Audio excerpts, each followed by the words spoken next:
Jayam Vishnupad Paramahamsa Parvajakacharya Astatarasata Sri Srimada's Divine Grace A.C. Bhaktivedanta Swami Prabhupada Ki Jai. Anantakoti Vaishnavrinda Ki Jai. ISKCON Founder Acharya Srila Prabhupada Ki Jai. Grantaraj Srimad Bhagavatam Ki Jai. Gaur Premananda. All glories to the assembled devotees. All glories to Sri Sri Guru and Gauranga. Glories to Srila Prabhupada.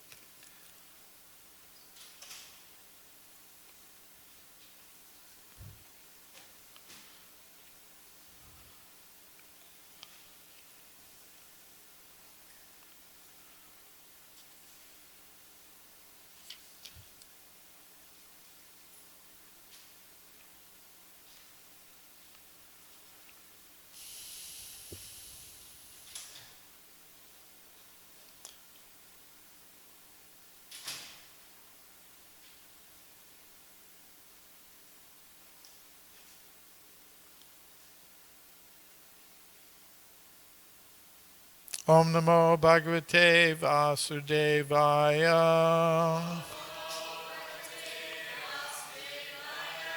Om Namo Bhagavate Vasudevaya.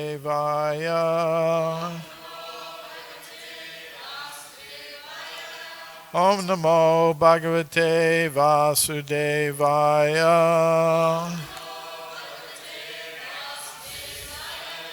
Srimad Bhagavatam, Canto 1, Chapter 18, Parikshit cursed by a Brahmin boy, Text 22.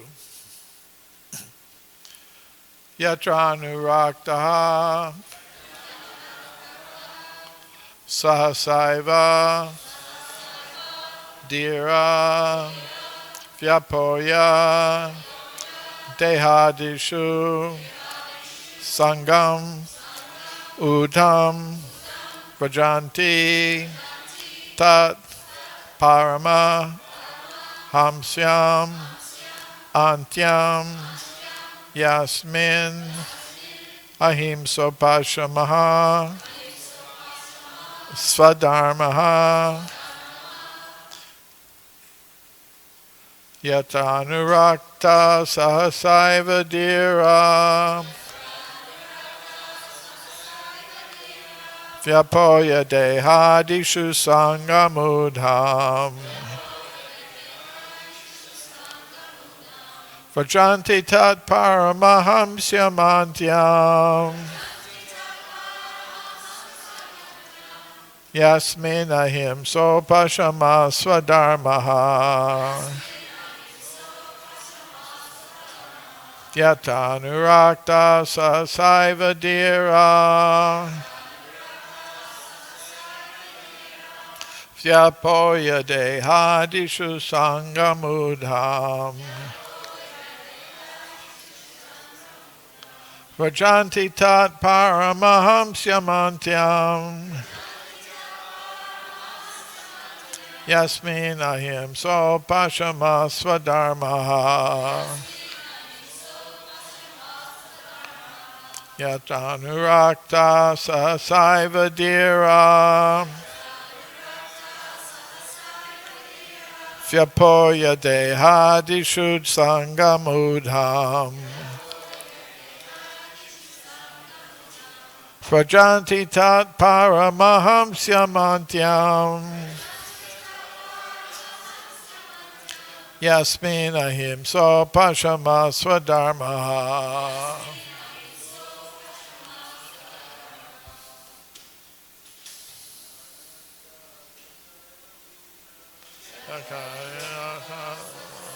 Dhira Dehadishu Sangasangam Vajanti tat paramahamsyamantyam Yasmin ahimso pashama swadharmaha Anurakta sasaiva dhira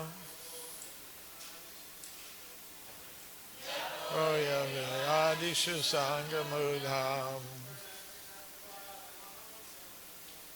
Janti dat paramaham samadhyam.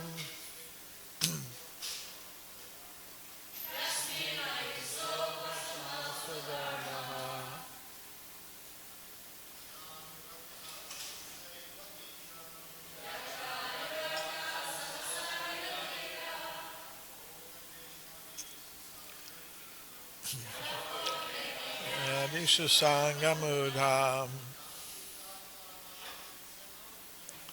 Vajanti tat paramaham samadhyam.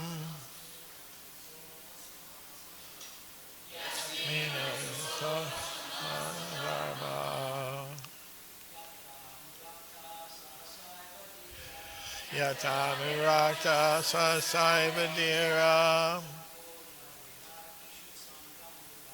Japoya dehanishu sangamudham.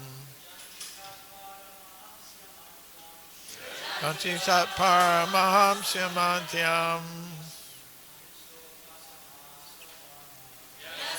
Pratisokam indamama.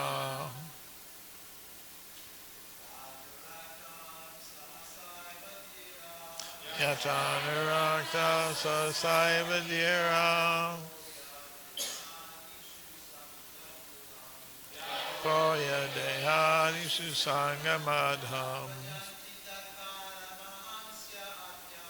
Vajanti tat paramaham samadhyam. Yasmin ahimso pachama swadharmaha. Vaishnavis.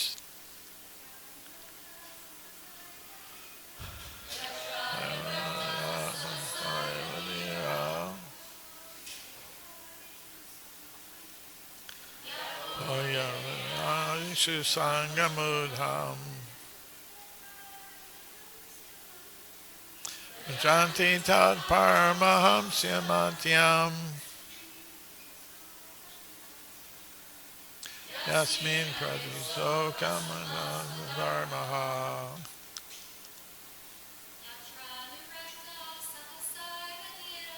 Yachanurakta sasaivadira.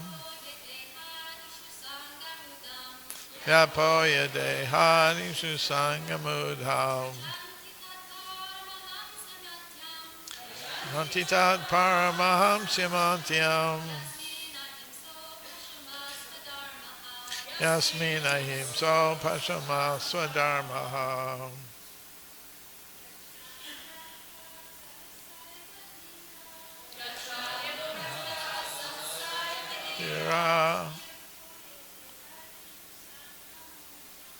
Yapoya dehanishu sangamudham. Vajanti tat paramaham samantyam.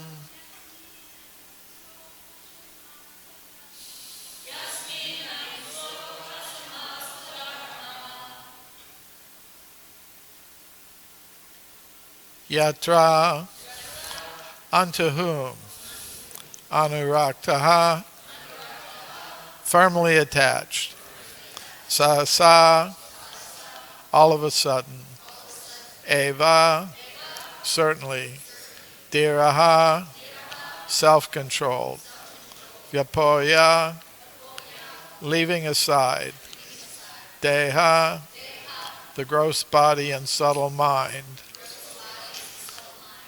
adishu, relating to, sangam, attachment, udam, taken to, vajanti, go away, tat, that, paramahamsyam, the highest stage of perfection, aniyam, and beyond that, yasmin, in which, ahimsa, non-violence, upashamaha, and renunciation, swadharmaha, consequential occupation,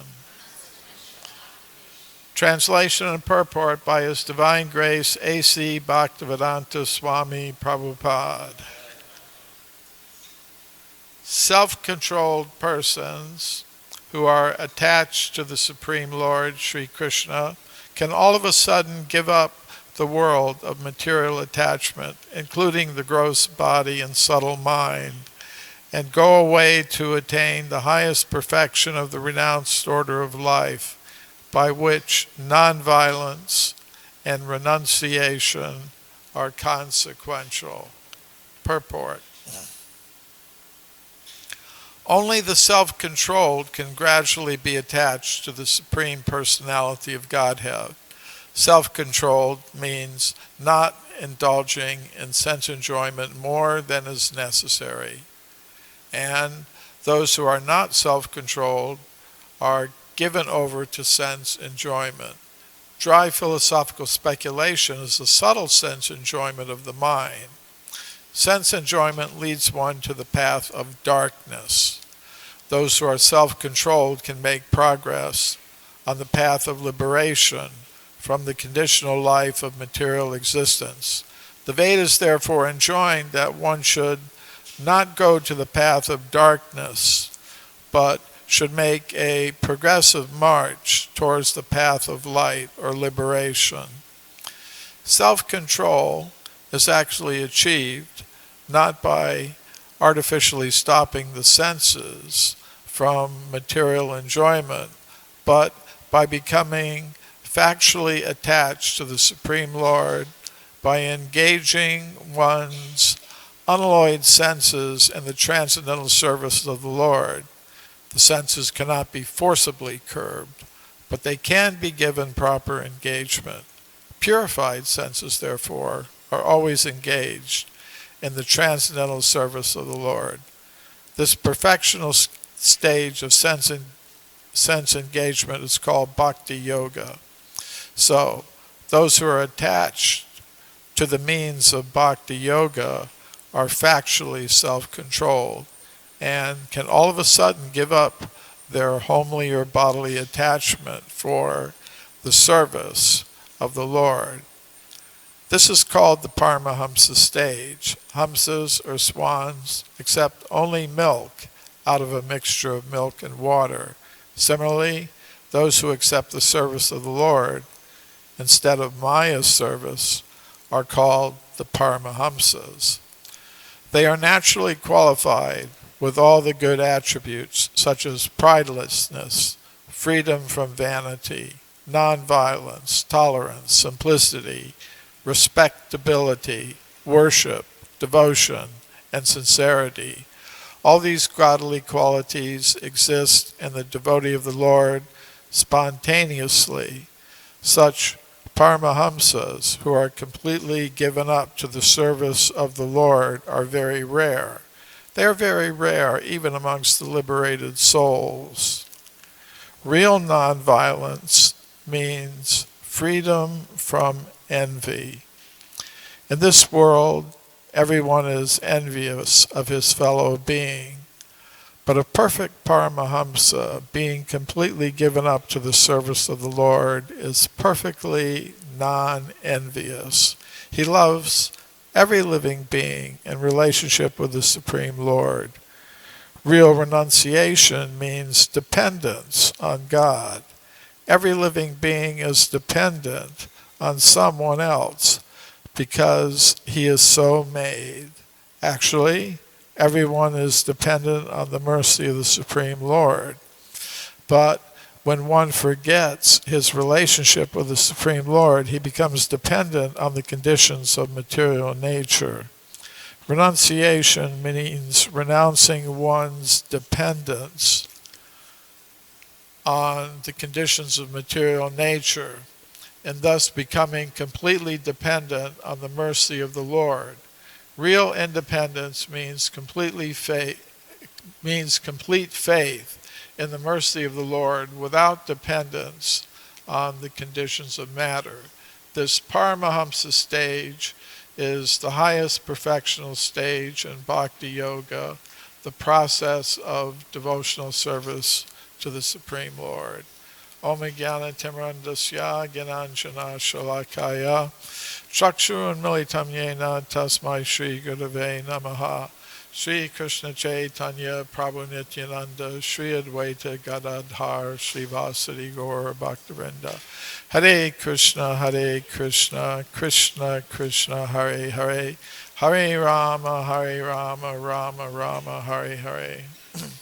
So the verse again, self-controlled persons who are attached to the Supreme Lord, Sri Krishna, can all of a sudden give up the world of material attachment, including the gross body and subtle mind, and go away to attain the highest perfection of the renounced order of life, by which non-violence and renunciation are consequential.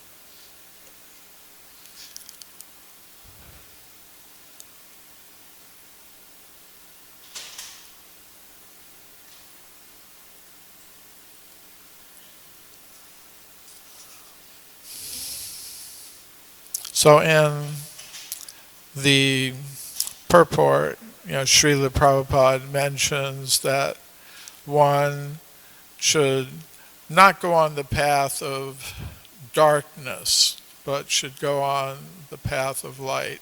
And in that connection, he many times repeats the Vedic mantra, Tamasi ma Jyotirgama, which literally means don't go to the darkness, go to the light. And usually in connection with that statement, he gives another similar statement from the Upanishads. Asato ma satgama. So, Sura and the Temple Bhajan band often sing that. Asato ma satgamaya, right? So, that means don't go to the asat. Sat means truth, asat means non-truth or illusion. So, don't become attached to the temporary, illusory, material energy, but go to the absolute truth, Supreme Personality of Godhead, Sri Krishna. So, next, Srila Prabhupada mentions that the senses should be engaged in Krishna's service. That will naturally control them. One shouldn't artificially try to withdraw the senses from the sense objects. Sarvo parivinirmuktam tatpara tvena nirmalam rishikena rishikesha sevanam bhaktir uchate. So, that statement means one should become freed from all types of external identification with the material body. One should identify oneself as the eternal servant of Krishna and engage the senses in the devotional service of the Lord. And that is the real definition of devotional service. And in Bhagavad Gita, Lord Krishna says, Param Jasva Nivartate. In that verse it says, one may try to artificially control the senses, but as long as the taste for sense enjoyment remains in the heart, one won't be successful. So the real process for controlling the senses is not to try to withdraw them from their sense objects, but to engage the senses in the devotional service of the Lord. Use the sense of hearing for hearing the holy name and the pastimes of the Lord. Use the eyes for seeing everything in connection with Krishna, or to see the form of the Archa Vigraha, the deity form of the Lord. use the tongue to taste Krishna's prasadam, and so on. You can use all of the senses in Krishna's service, and that is real sense control.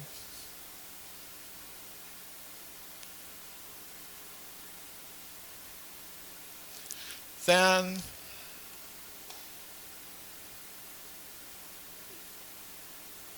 Srila Prabhupada mentions real nonviolence means freedom from envy. So these two things are mentioned in this verse: ahimsa, nonviolence, and upashamaha, renunciation. So Srila Prabhupada says nonviolence means non-envious. So these two things are there.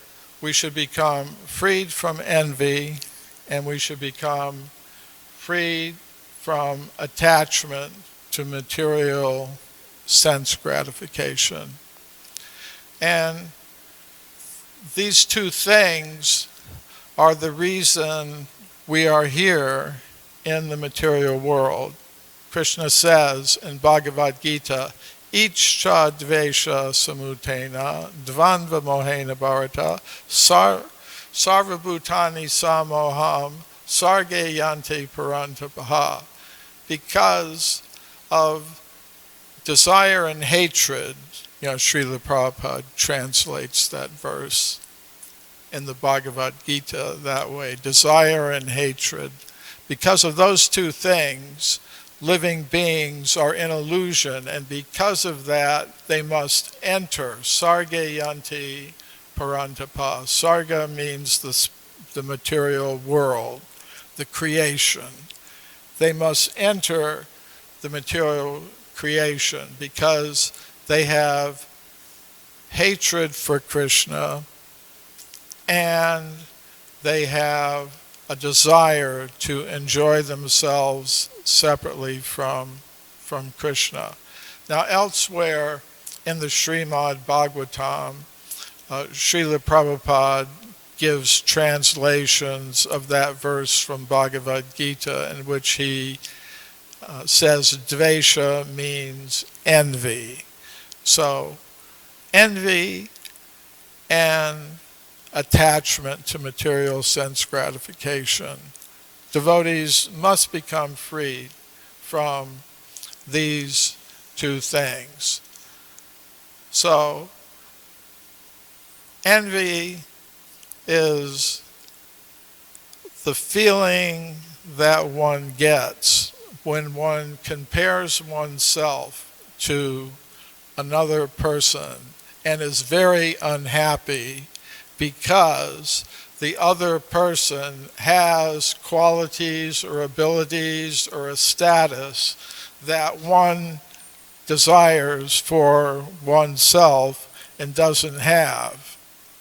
So one can become malicious towards that other personality and desire to cause harm to them.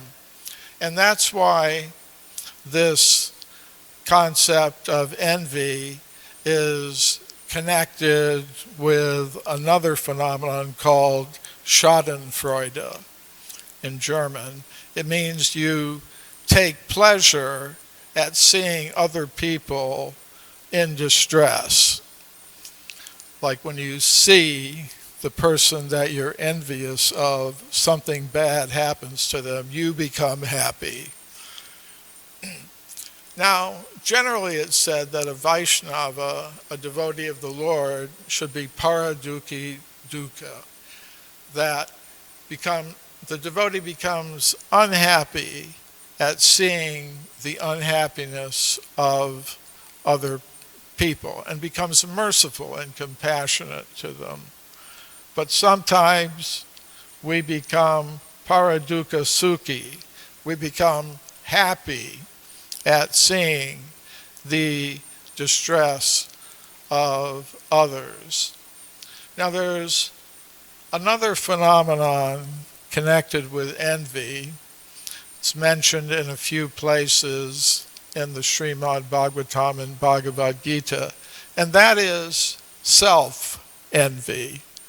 One can become envious of one's own self. For example, in the chapter 16 of Bhagavad Gita, verse 8, it's the chapter about the divine and the demoniac natures. There's a description of the demoniac personality.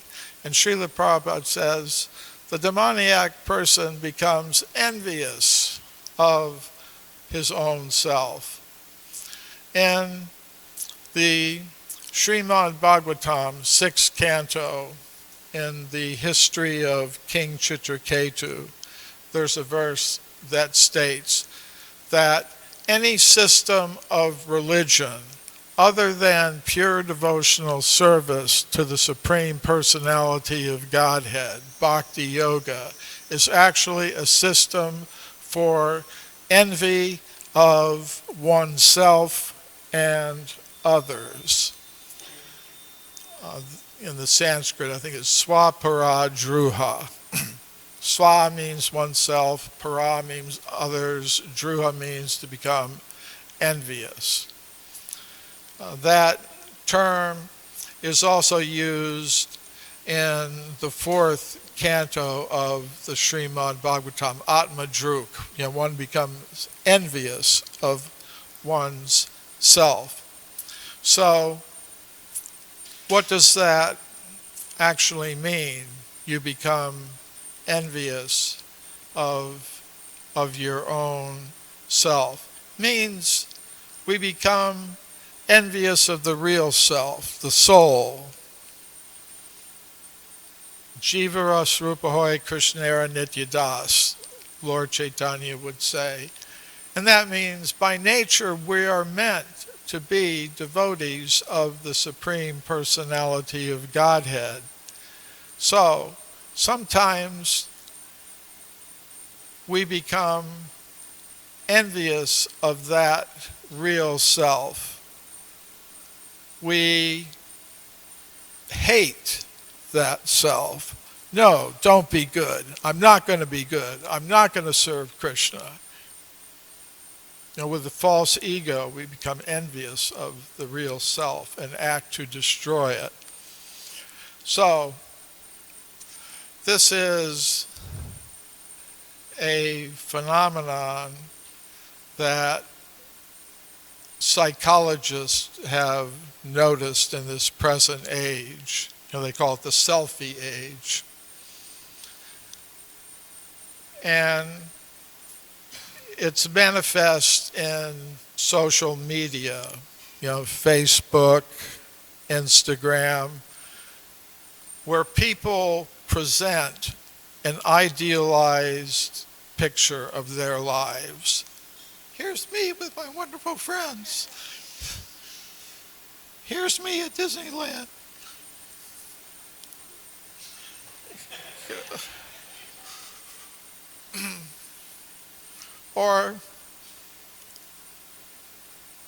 And what happens is they're always comparing themselves with others.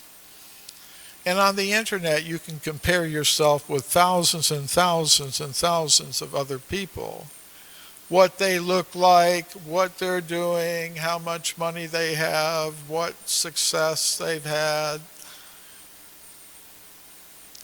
And then you try to present your own image. Is this what you're saying?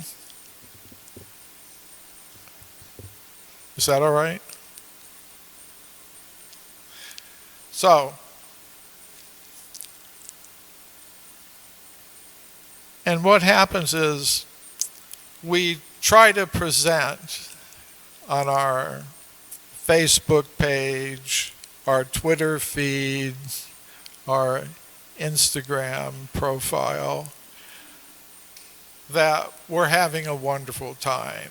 everything is going great. Everything is going just fine.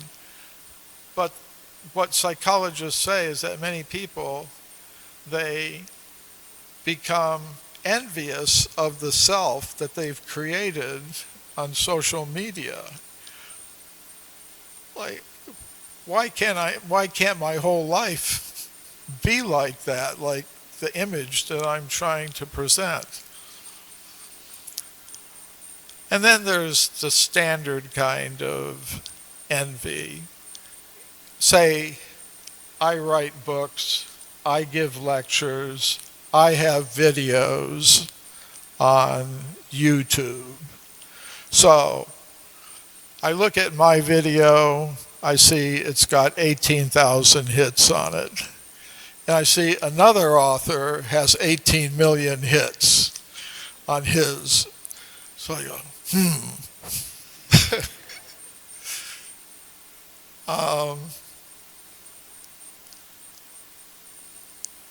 the Latin root for the word envy is invidia, means one becomes blind.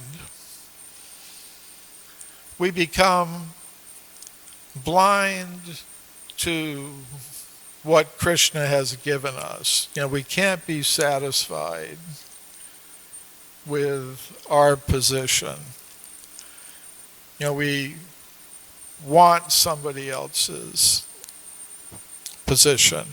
So these are all manifestations of envy, and we have to become freed from these different manifestations of envy. There is a kind of spiritual envy, transcendental envy, that Srila Prabhupada would talk about. And even, the mundane psychologists, they understand there's kind of malicious envy, which is very bad and very destructive to oneself and to others, where you either become self-destructive or you become angry at others and try to take them down because of envy.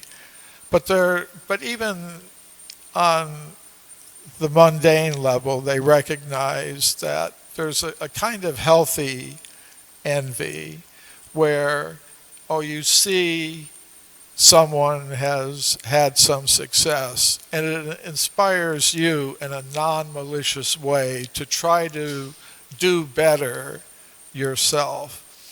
And Srila Prabhupada would often refer to this kind of envy, either in the society of devotees or in the spiritual world. So he would say sometimes about the devotees in his movement that it's okay. There's always going to be competition. There's always going to be feelings like that. But it should inspire you. Oh, my god brother or god sister has pleased Krishna so nicely.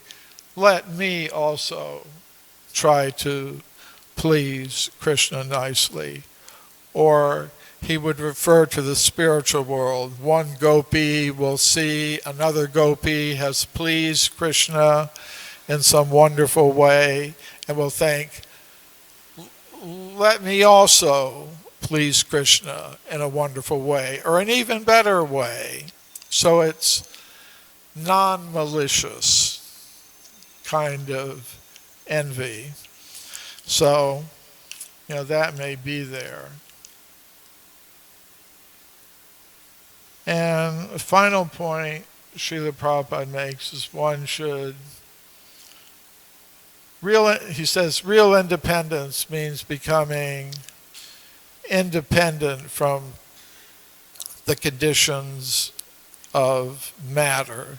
So that's real independence.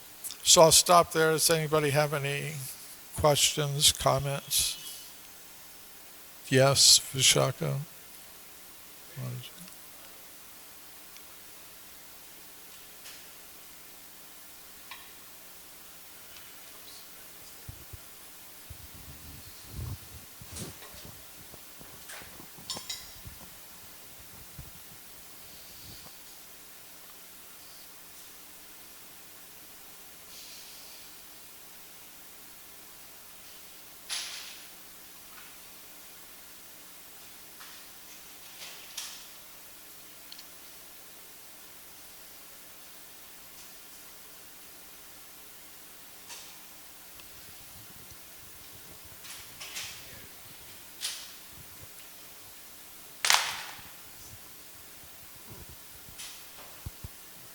In the purport, Prabhupada mentions hamsas or swans accept only milk out of a mixture of milk and water.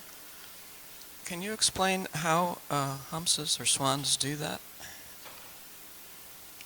Can I explain how the swans take milk out of water, out of a mixture of milk and water?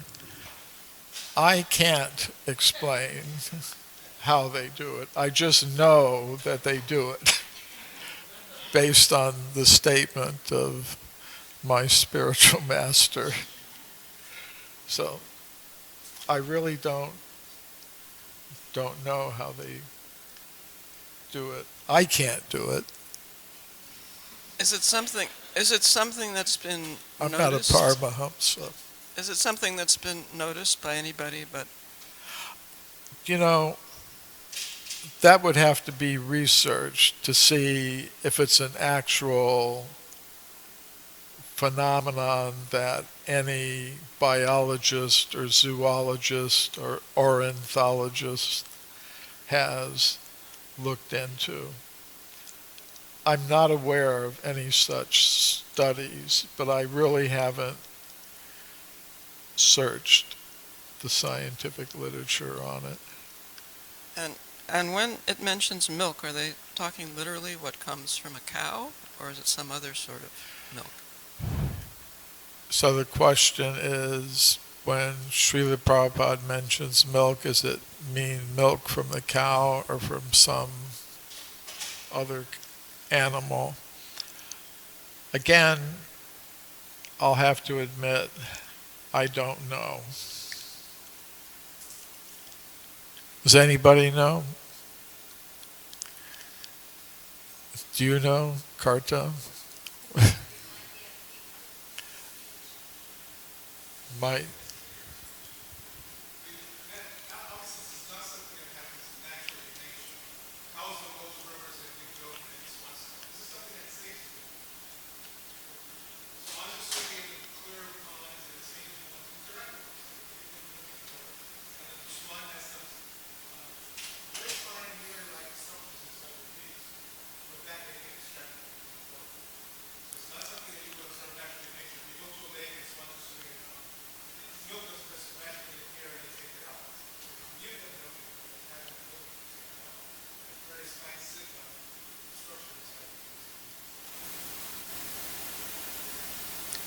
I heard one devotee say that the milk referred to what's inside the lotus stem. If you squeeze a lotus stem, a white substance comes out, and that was what this devotee understood as the milk.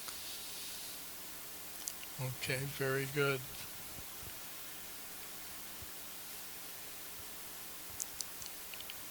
Okay, we'll go to this side and then next that side. In the analysis that you gave and the explanation that you gave, that healthy envy or competition, it's like permitted in a sense. I was thinking that in the conditioned stage, sometimes, like being neophytes, even if we have that access, it can damage sometimes. I've been observing sometimes in our societies, like especially book distribution, how devotees told we have license to do this, it's permitted, it's in the scripture, so our guru said that.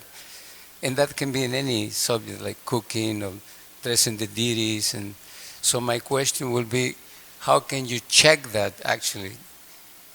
How can you actually, or maybe you can expand a little bit more in that doesn't become in the name of like, there is room for that, but I can actually be affected, and I sin, sometimes. It's a good question. The basic principle is Trinad api sunechena Toror api sahishnuna amanina manadena kirtaniya sadahari. That a devotee should be humble, lower than the straw on the street, more tolerant than a tree, not desiring respect for oneself, but giving respect to others. So if that's the basic mood, then there shouldn't be any problem. But the principle in this verse is one should, in the purport is one should become freed of envy that is malicious. So the standard that Srila Prabhupada gave is, oh, my god brother or god sister has done something wonderful for Krishna's service. Let me learn from that devotee. Let me also come to that standard. And not in a malicious way, but you're right. In the name of transcendental envy or spiritual envy, if there is some selfish motive, some malice may enter into it, and that's not helpful. Okay.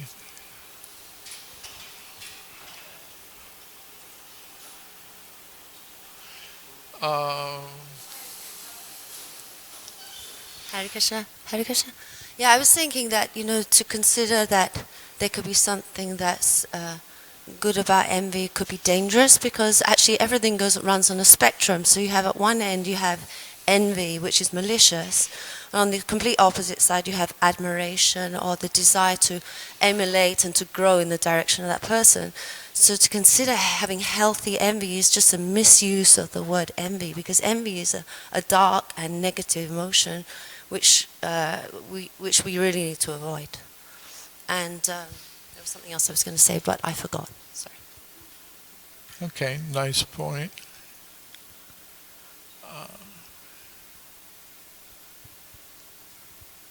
Regarding yourself and I guess the part of you that wants to envy your higher self, what you had said about that, I just wonder how to differentiate, and maybe this kind of goes with his question, but differentiate striving for that or being in envy of it.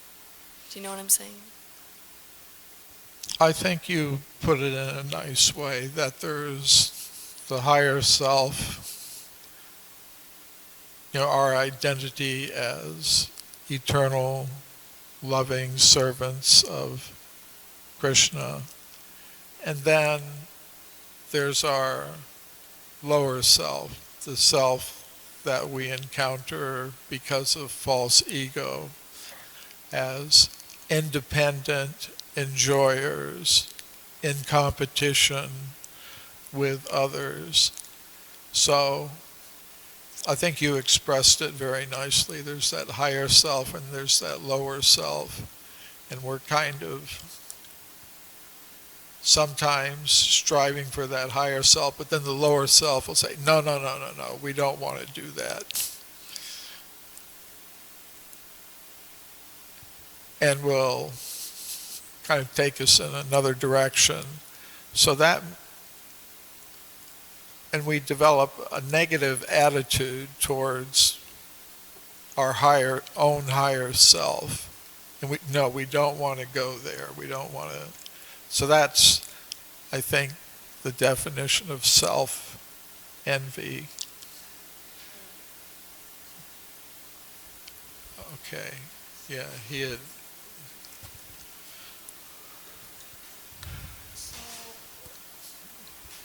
psychologists say, like talk about dual personality disorder, like some people have? Dual So- personality disorder. Yes, or multiple personality disorder. So, like sometimes I think like most of us have also this disorder. One is like as she mentioned, like one is that Jeev Nitya Krishna Das, one personality is this, and one is that I want to enjoy or I want. So there are two personalities. So all of us have this suffering from dual personality disorder. We have a personality disorder in the material world because we're identifying with a self that is ultimately not our real self. Our real self is Jivaras Rupahoy Krishnara Nityadas. We are eternal loving servants of Krishna. That is our real identity. But we've forgotten that, and we've identified with the material body that we have been given in this material world. So that's a personality disorder. And we can cure that. Yes. It's like we're in a state of amnesia. Sometimes in a hospital, somebody will have amnesia. They forget who they are. And they have to be gradually brought back to their real sense of identity. Here's your mother.